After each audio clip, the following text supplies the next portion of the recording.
Shalom, selamat bertemu kembali. Sudah diberkati oleh Tuhan. Saya berada di Pulau Rote, bagian paling selatan Indonesia. Tepatnya saya berada di pantai Mulut Seribu, Kabupaten Rotendao. Kalau kita melihat segala sesuatu yang begitu indah Tuhan ciptakan, maka patutlah kita hanya memuji dan memuliakan nama Tuhan. Dan ini yang dikerjakan oleh Daud. Di tengah kemenangannya Daud berkata, di dalam 2 Samuel 7 ayat yang ke-18, siapakah aku ini ya Tuhan? Dan siapakah keluargaku sehingga engkau membawa aku sampai sedemikian ini? Saudara sekalian, ketika membaca ayat ini kita tahu bahwa Daud punya alasan untuk bermegah.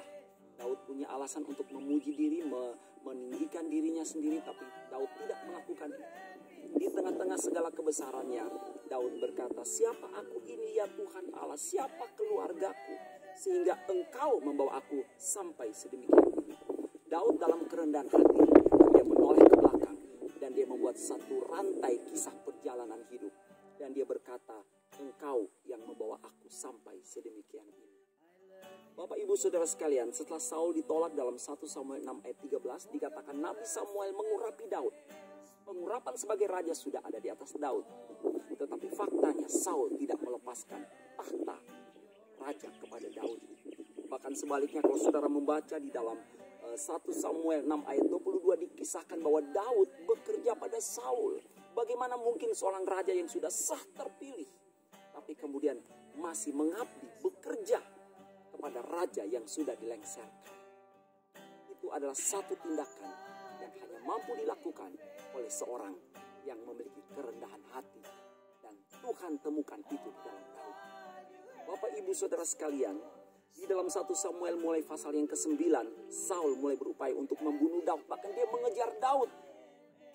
Saul adalah seorang menggambarkan manusia dengan tipe, yaitu serakah akan kedudukan dan jabatan. Dia lupa mengembalikan semua sebab akibat dalam hidupnya kembali kepada asal muasal yang pertama, yaitu Allah sebagai kausa prima, penyebab yang utama. Tapi Saul berpikir bahwa semua itu adalah hasil daripada perbuatan tangannya. Berbeda dengan Daud. Saudara sekalian, saat ini ada satu pertanyaan. Apakah kita mau mengembalikan kemuliaan, kehormatan, pujian hanya kepada Tuhan? Ketika Daud dihalang oleh Saul, Daud tidak patah arah. Ketika Daud dihambat oleh Saul, Daud tidak berputus asa. Bahkan Daud tidak pernah menyalahkan Tuhan, bahkan menyalahkan Saul sedikit pun. Kalau saudara membaca di dalam 1 Samuel 24, mulai ayat yang ke-5 sampai ayat yang ke-8, sebenarnya Tuhan sudah menyerahkan Saul dalam tangan Daud. Ketika dalam satu goa, tempat di mana Daud bersembunyi, dan Saul masuk ke goa itu untuk melakukan sesuatu rutinitas sehari-hari. Daud punya kesempatan untuk membunuh Saul dan merampas jabatan kursi raja yang sudah diberikan kepada Daud oleh Tuhan. Tetapi Daud tidak melakukan itu. Daud hanya memotong puncak ujung jubah daripada Saul.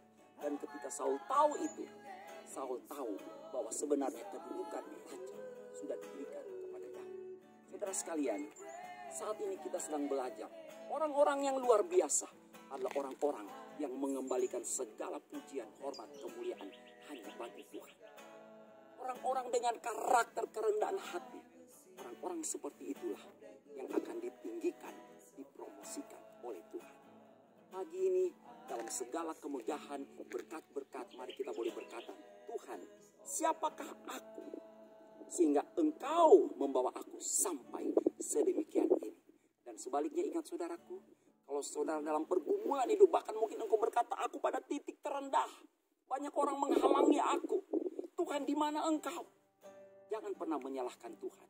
Dan ingat, siapapun yang Tuhan izinkan untuk terlibat dalam hidupmu, entah itu proses yang menurutmu baik ataupun buruk, ingat, Tuhan bekerja dalam segala sesuatu, mendatangkan kebaikan bagi saudara dan saya. Lawanmu, musuhmu, orang yang menyakitimu, itu adalah alat di dalam tangan Tuhan untuk membentuk engkau seperti apa yang Tuhan mau. Dan akhirnya kita tahu di akhir cerita bahwa Daud duduk pada kursi kerajaan. Saudara sekalian yang diberkati oleh Tuhan, dengar baik-baik, saya mau baca. Karena itu, rendahkanlah dirimu di bawah tangan Tuhan yang kuat, supaya kamu ditinggikannya pada waktunya. 1 Petrus 5 ayat 6. Bahkan Yakobus 4 ayat 10 berkata, rendahkanlah dirimu di hadapan Tuhan dan ia akan meninggikan kamu. Syarat untuk mendapatkan promosi Tuhan, syarat untuk ditinggikan oleh tangan kanan Allah, hiduplah dalam kerendahan hati. Segala puji bagi nama Tuhan. Roh Kudus akan mampukan kita.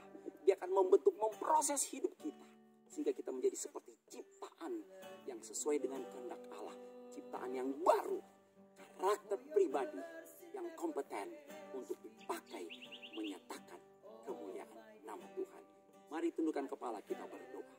Terima kasih Bapa Sorgawi buat firman yang kami dengar pada saat ini, mengajar kami untuk hidup dalam kerendahan hati. Karena karakter seperti inilah yang Engkau cari. Engkau rindu temukan itu di dalam kami. Ubah kami Bapa, bentuk proses setiap kami. Kami sudah dengar firman-Mu. Dan kami izinkan Roh Kudus bekerja seluas-luasnya. Terima kasih, kami boleh berkata segala puji, hormat, syukur hanya bagi Tuhan. Engkau membawa kami sampai kami ada pada hari ini, saat ini. Sedemikian rupa hanya oleh karena perbuatan tangan Allah yang maha besar dalam hidup kami. Terima kasih, hamba berdoa. Berkati setiap pendengar. Memberkati rumah tangga, kesehatan, pekerjaan, kesehatan, keluarga mereka di dalam nama Yesus. Berkati pendidikan mereka, bahkan masa depan mereka. Karena kami percaya rancangan Allah hari depan penuh dengan sejahtera. Itu menjadi bagian setiap kami yang saat ini berkata, pujilah nama Tuhan, hormat kemuliaan hanya bagi Tuhan. Terima kasih Bapa. Mengucap syukur untuk apa yang kami dengar firman Allah yang mengajar menasihati kami berjalan di dalam jalan kehidupan menuju hari esok yang luar biasa penuh keberhasilan. Dalam nama Bapa, Anak dan Roh Kudus, dalam nama Tuhan Yesus Kristus kami berdoa dan kami mengucap syukur. Haleluya. Sama-sama kita katakan amin. Shalom, Tuhan memberkati. Puji Tuhan, luar biasa, tetap semangat. Tuhan tidak pernah tinggalkan saudara dan saya. Haleluya.